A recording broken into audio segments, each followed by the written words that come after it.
Buenos días, amigos de Cinte Trujillo. Un gusto saludarlos a todos.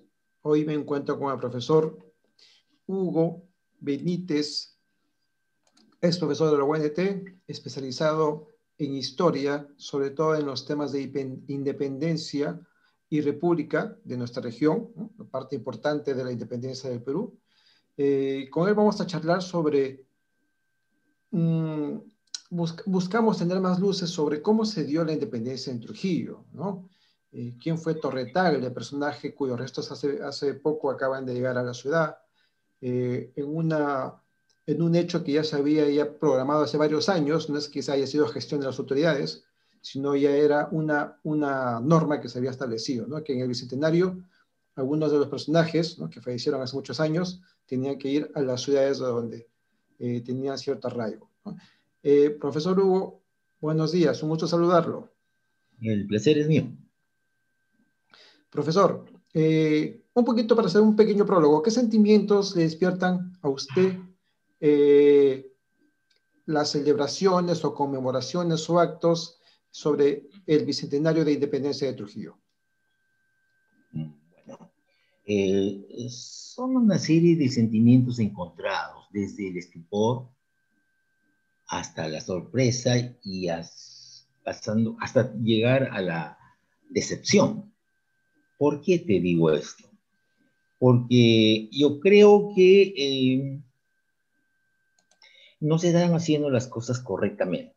Uno, que no hemos avanzado nada y que nos estamos refugiando en el pasado, recurriendo a la celebración de una serie de hechos eh, para desviarnos un poco la atención del verdadero problema que tiene la sociedad peruana actual. Y, pero también creo que con frustrarme no logro nada, simplemente veo, analizo y converso con quien se presta para conversar, porque te diré que no todos están dispuestos a reflexionar sobre esto. Mucha gente, pues, dentro de la corriente mayoritaria, no lo acepta o se contentan con lo que ya se tiene. Mira, el día de ayer entré al internet y vi un aviso, una noticia que decía Torre Tagle, héroe o villano. Entonces pasé a la parte de los comentarios y encontré pues una serie de cosas, ¿no? Desde claro, fue un traidor, claro, es el representante del poder político, etcétera, hasta llegar a no hables burradas y entérate de la historia, aprende historia, un poco como que ir en contra de estas cosas es desconocer la historia, y es todo lo contrario, ¿no? Bueno, esos serían algunos de los sentimientos por los que estoy viendo, ¿no? Profesor, de alguna forma, el hecho de que haya, bueno, el hecho de la facilidad de expresión de la gente en redes sociales, aunque hay mucho ruido, obviamente, ¿no? Hay mucho ruido dialéctico, si queremos llamarlo, dialéctico digital, pero sí es cierto que ahora la gente tiene un poco más de interés, ¿no? Dentro de todo ese bullicio, sí hay gente que quiere saber qué Sí, creo pasó, que hay ¿no? un creciente deseo por saber más, no contentarse con lo que te dicen los medios de comunicación, la historia oficial, las autoridades. Un poco como que la juventud intuye que hay algo más con la que se está tratando de tapar, ¿no? Siento eso. Eh, por ejemplo, siento una frustración cuando veo que se forma una comisión de sesquicentenario para celebrar esto y logra con tanta facilidad que el Congreso este, apruebe esta ley, done dinero y se festine acá actitudes que no le veo sentido. Por ejemplo, vi en la televisión que ya se había puesto la primera piedra para formar el cuartel donde debía venir la caballería. Una parte de la caballería de los húsares del Perú iban a traerlo a Trujillo. ¿Por qué? Porque parte de la caballería que acompaña a Bolívar en su campaña hacia la sierra es trujillana. Entonces lo trae. Y ya pusieron la primera piedra en Huanchaco para traer 30 caballos, 30 jinetes, uniformes, sueldos, ¿y para qué? Estamos recordando o estamos intentando traer momentos del pasado que No probablemente tienen sentido. eran anécdotas, ¿no? Sí, sí, sí, no tienen sentido. ¿Cómo es Profesor, posible? permítame que me interrumpa, profesor. Sí. Este, yendo ya al tema del bicentenario, Allá entramos. ¿fue, ¿cuáles fueron los momentos determinantes eh, en esos años en que Trujillo se libertó de, de la colonización y que dieron pie luego a la independencia de todo el Perú, ¿no? A ver, espérate. Primero me parece que la palabra independencia es muy grande, es demasiado grande para lo que pasó, ¿no? Ahora que le estemos dando otra connotación, es cosa diferente. Ujú. Pero ¿qué es lo que pasó? Veamos primero. Eh, para hacer este trabajo, yo hice un trabajo en la universidad, cuando estaba aquí, que se titulaba El carácter de clase de la independencia de Trujillo. Entonces, para eso recurría a la información. A pesar que yo no era historiador de formación, pero me gustaba porque encontré muchas cositas ahí. Y, por ejemplo, encontré un documento que es clave. Es este libro, Correspondencia de San Martín Torretagle, que fue recopilado por el entonces ministro, no, fue no sé qué fue, don Javier Ortiz de Ceballos, un hombre conocido.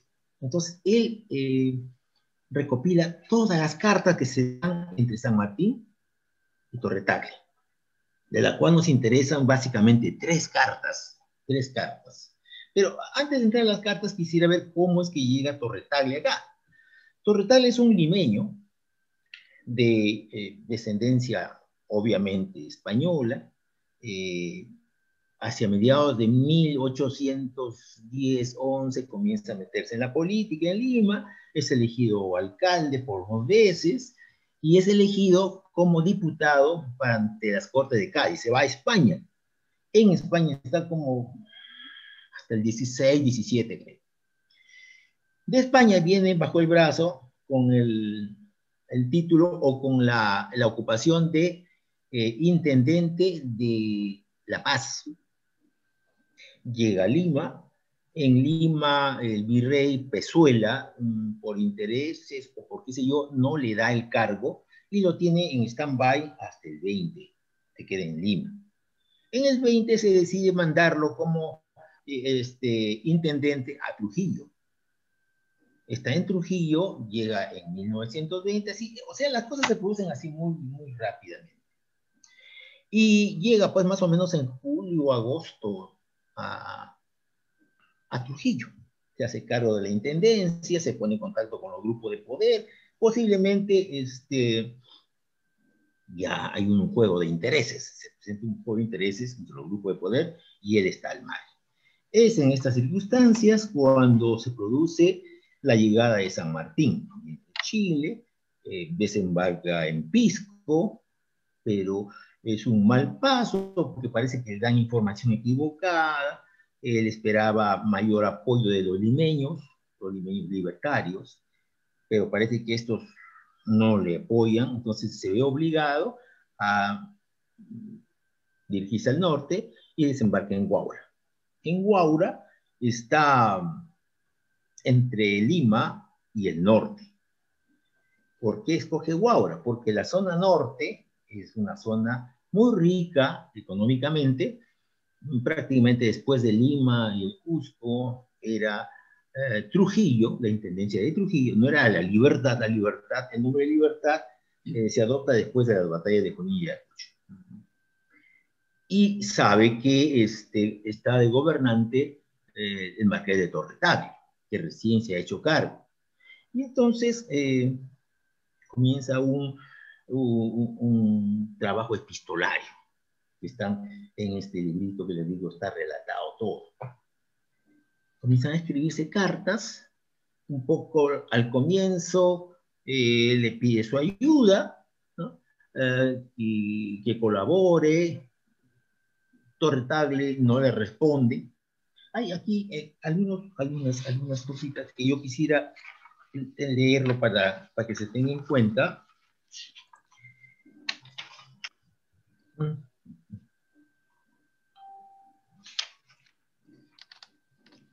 Las cartas, acá está. Profesor, aproximadamente de cuándo es el libro, ¿cuándo se publicó ese libro? Sí, las las esto me cartas. parece es clave para cualquiera.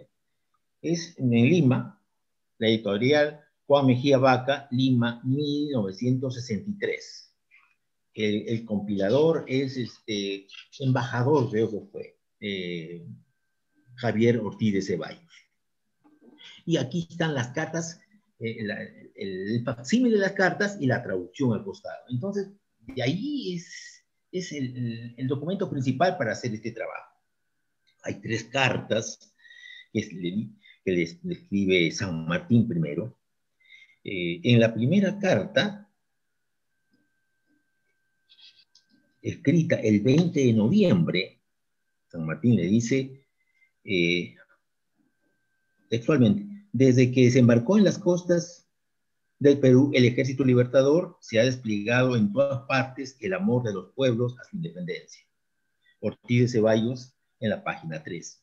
En semejante situación, aislada la provincia del mando de Bosch, abandonada a sí misma por la insurrección de Guayaquil y por la posición de mi ejército, ¿cuáles son los deberes que impone a usted el amor a la patria y a la humanidad?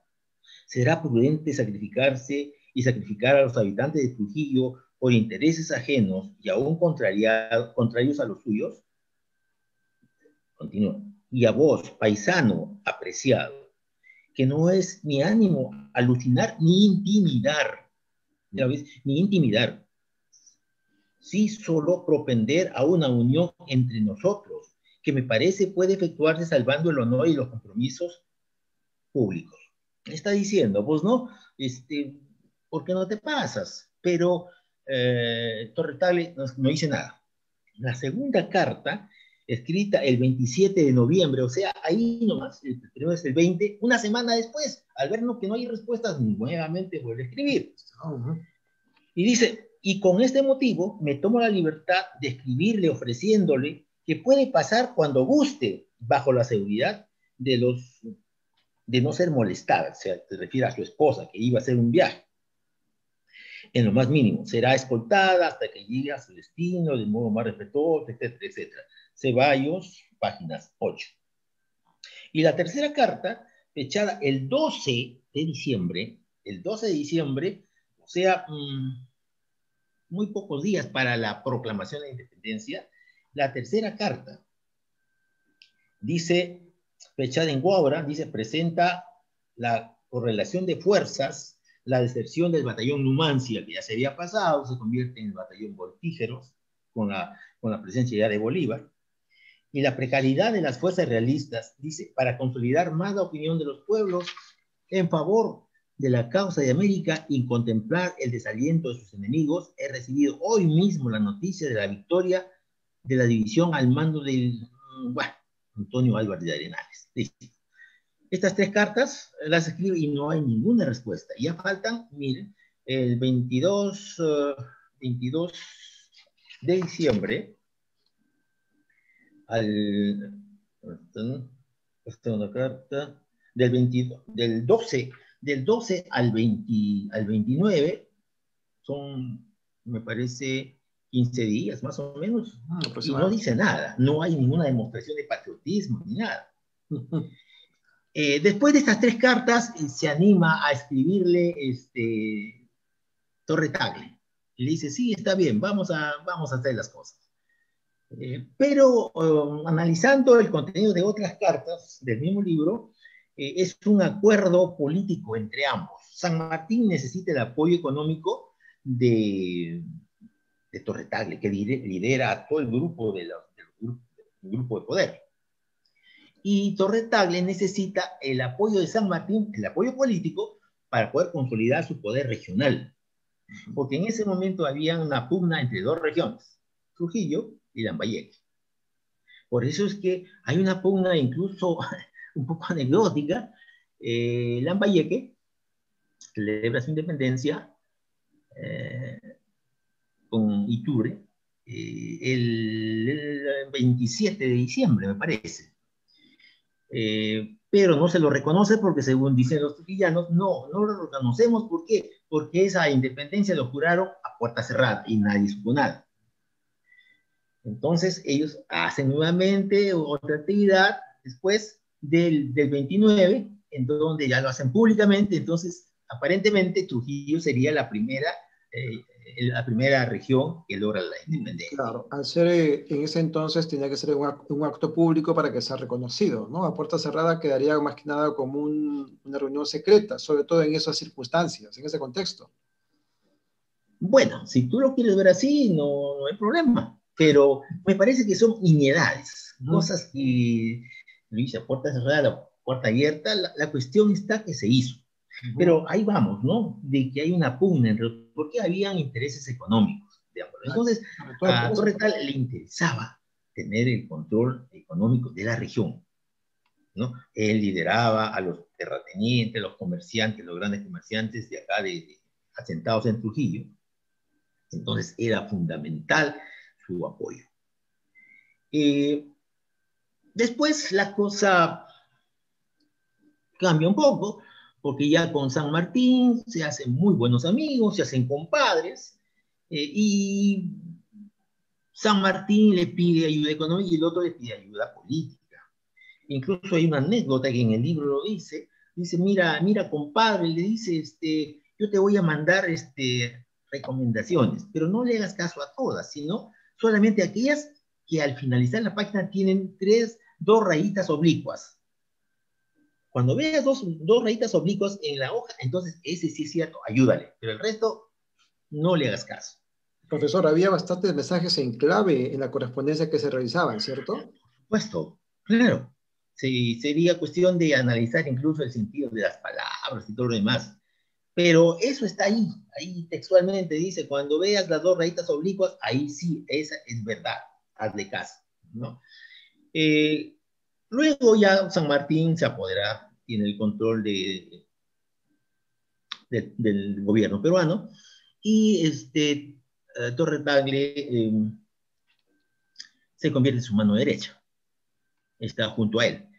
Pero San Martín poco a poco pierde el apoyo y el interés del pueblo peruano. ¿Por qué? Por el modelo político que tiene, pues, ¿no?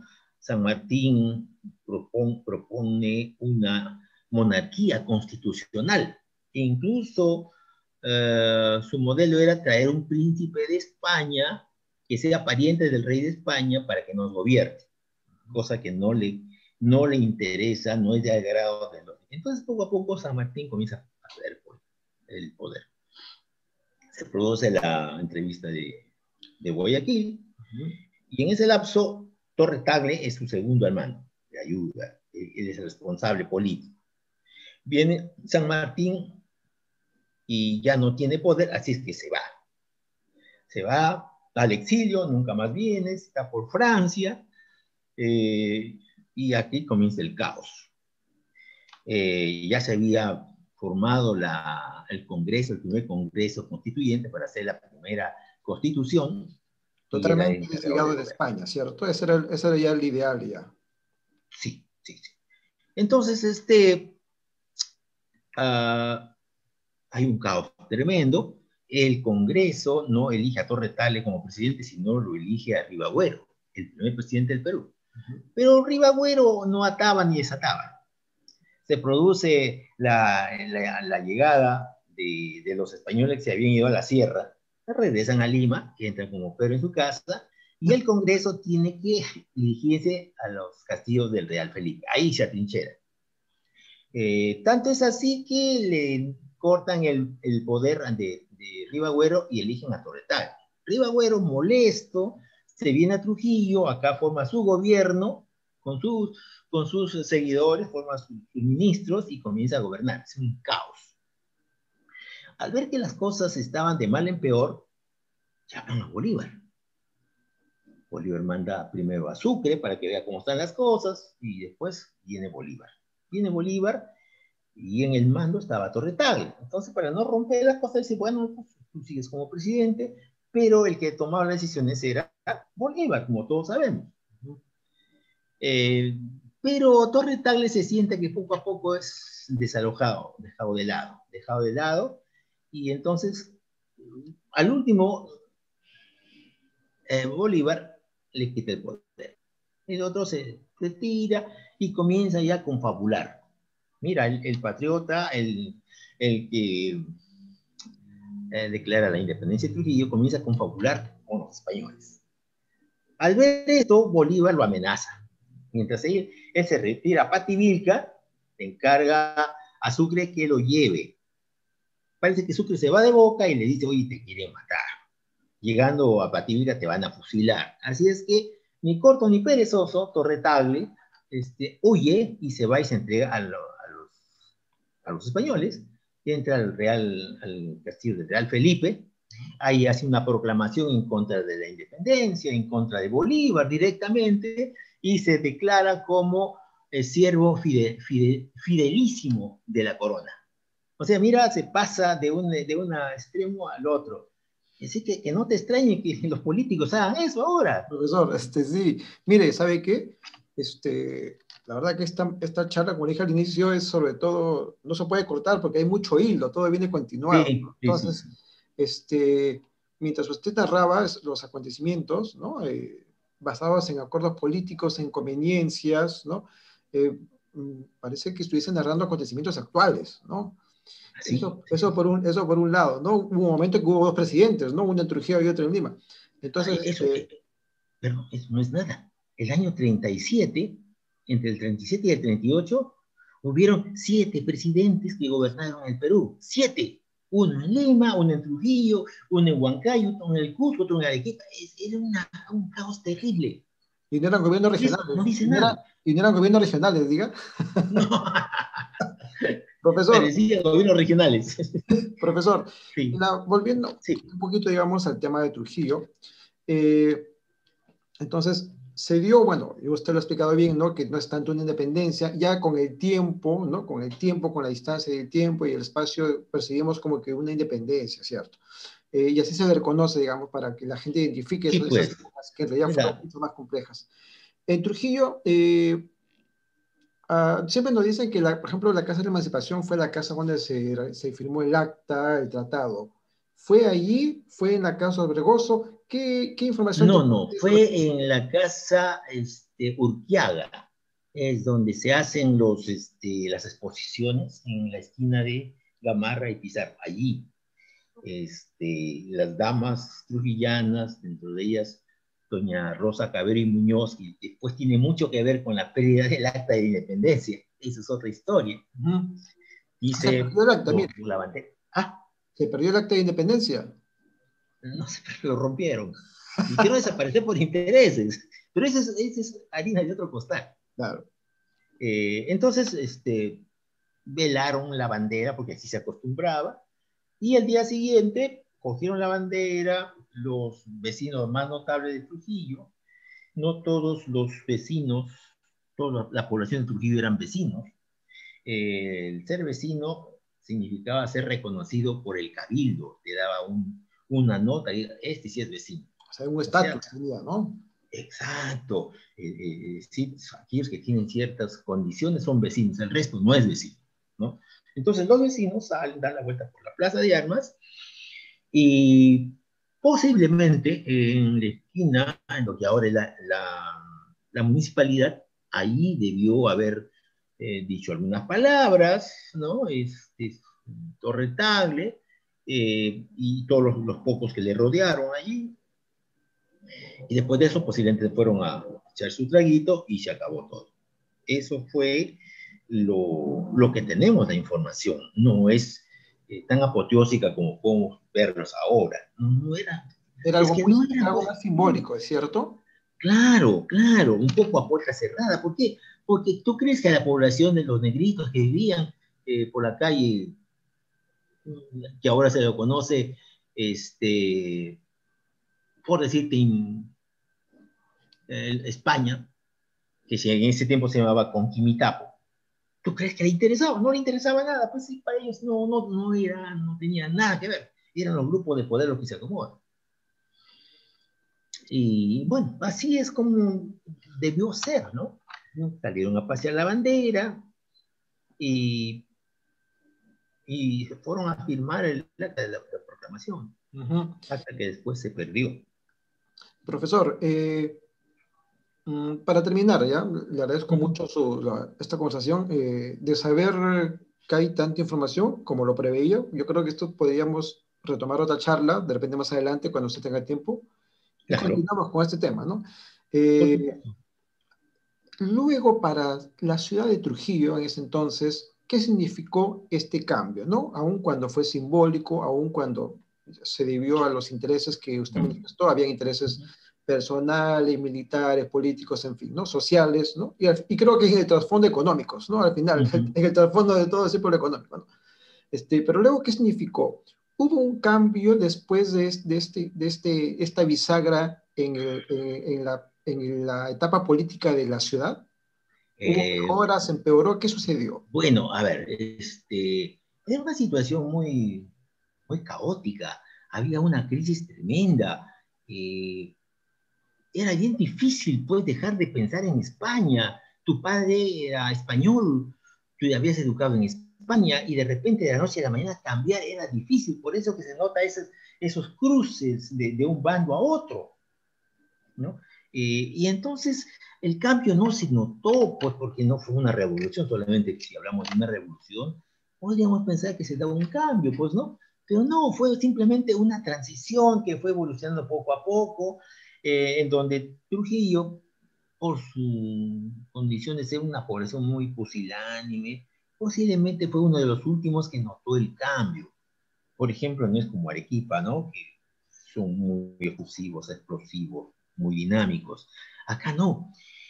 No te olvides que después que se proclama la independencia, Jorge Basadre dice en la época de los militares, después de una victoria, hay una pugna de militares que todos quieren ser presidentes y todos dan golpe de Estado entre ellos. Es en ese periodo donde se produce eso de los 7 presidentes en un año. Fue un momento de caos, en realidad, ¿no? Donde nadie sabía qué iba a pasar, ¿no? Eh, ¿Y yo alguna vez, Trujillo mantuvo su potencial económico? posiblemente hubo una merma. ¿Por qué? Porque la situación así lo ameritaba. San Martín era muy cauto, pedía, necesito 100 hombres, necesito 10 caballos, pero cuando viene Bolívar y ve que las cosas están mal, entonces comienza a obligar a la gente, a los asesinados que den cupo. Y entonces posiblemente ahí se mermó. Por ejemplo, vino acá y con sus caballos flacos de la Gran Colombia y acá necesitó caballos nuevos. Entonces, Trujillo tuvo que dar un gran aporte. Hay algunos trabajos sobre eso, ¿no? Por ejemplo, el profesor Alfredo Valdivieso, ya muerto, mi profesor, tiene unos trabajos sobre la culminación de la gesta de la independencia y habla de los aportes que Trujillo dio a la causa durante el periodo de, de Bolívar, ¿no? Y San Martín casi al norte no lo perjudicó, fue al sur más porque las batallas se dieron en el sur, los conatos, porque no hubo una batalla abierta con Bolívar. Entonces Bolívar esquilmó un poco a los hacendados, les pedía cupos muy fuertes de dinero, y hay algunas anécdotas que lo relata Ricardo Palma, que, no dejó, que las iglesias, cogió de las iglesias todo el hierro de las rejas para hacer herradura para caballos. Imagínate, choca con la iglesia. A los hacendados les pone cupos muy fuertes y los obliga. O sea, Les pide caballos, mulas. y chocar Entonces, con la posiblemente iglesia, eso, y chocar con la iglesia en ese entonces era un poco complicado, ¿no? sí, sí, sí, pero la necesidad. Y Bolívar era, pues, sí, de armas tomar, no era muy, eh, Militar, ¿no? claro, era un militar, se hace y se hace. Y entonces, en ese sentido, los primeros años, Trujillo debió haber sufrido un poco, ¿no? No, yo no he investigado eso, yo hice unos trabajos sobre la estructura agraria de Trujillo, pero antes, en 1790 al 1800, más o menos, por ahí está. Pero tú me preguntas de después de la independencia, de la llamada independencia. Pero por lógica, te diría que se sufrió un poco, se sufrió. Bueno, no todos, ¿no? Los que tenían el dinero. Profesor, muchas gracias por estos minutos que nos ha dado, que nos ha permitido un poco conocer qué pasó poco antes y poco después, ¿cierto? Ujú. De la conocida independencia de Trujillo, ¿no? Pero desde otro punto de vista, ¿no? La verdad, Sí, como le comenté al inicio, tenemos visiones muy sesgadas, muy cortas, no hay mucha información, pero ujú. afortunadamente ahora creo que tenemos la oportunidad de conocer un poco más, ¿no? Con especialistas y expertos como Sí. usted. Bueno, Una última reflexión. ¿Cree usted que de cara al siguiente siglo, en la parte del norte del Perú, en Trujillo, se sigue manteniendo ese carácter? Porque yo también lo noté lo noté en determinados momentos, que los trujillanos, sobre todo los trujillanos, ¿no? Somos un poco, no sé si pusilánimes, pero un poco demasiado tranquilos en momentos en que no se debe ser tranquilo, ¿cierto? llámale como quieras, llámale con cualquier eufemismo. Pero mira, hace años había una revista, tú lo habrás leído, ¿Qué hacer? Ya. ¿Y en qué hacer? La Universidad Católica hizo una encuesta para ver, y resulta que los más tranquilos, llamémosles tranquilos utilizando tu palabra, era la población de la libertad. Mira, imagínate, somos un poco como que hagan lo que te hagan, no dices nada, aguantas más. Tiene que verte pisado mucho el pie para que, ay, digas, ay. Lo que no sucede con otros, por ejemplo, Arequipa, Cusco, la Sierra Andina es muy contestataria. En cambio nosotros no. ¿Por qué? Ese ya es un estudio de carácter sociológico, pues, ¿no? Y yo no me atrevería a dar mi opinión porque tendría que tener más acceso a más información. Profesor, muchísimas gracias por sus aportes. Como le digo, le reitero la invitación. Espero que podamos hacer otra charla. Bueno, ya Sí, estamos 28, de repente el otro año, en enero, que está la cosa un poco más tranquila. Ya es estamos vivos. mucha... De hecho, que vamos a estar vivos. Y los historiadores, además, nunca mueren, porque su legado queda ahí. Así que bueno, profesor, me despido de usted. Muchas gracias y nos vemos en otra oportunidad. Sí, sí, sí. Cuenta conmigo, Perú. Perfecto. Un saludo. Hasta luego. Nos vemos. Gracias.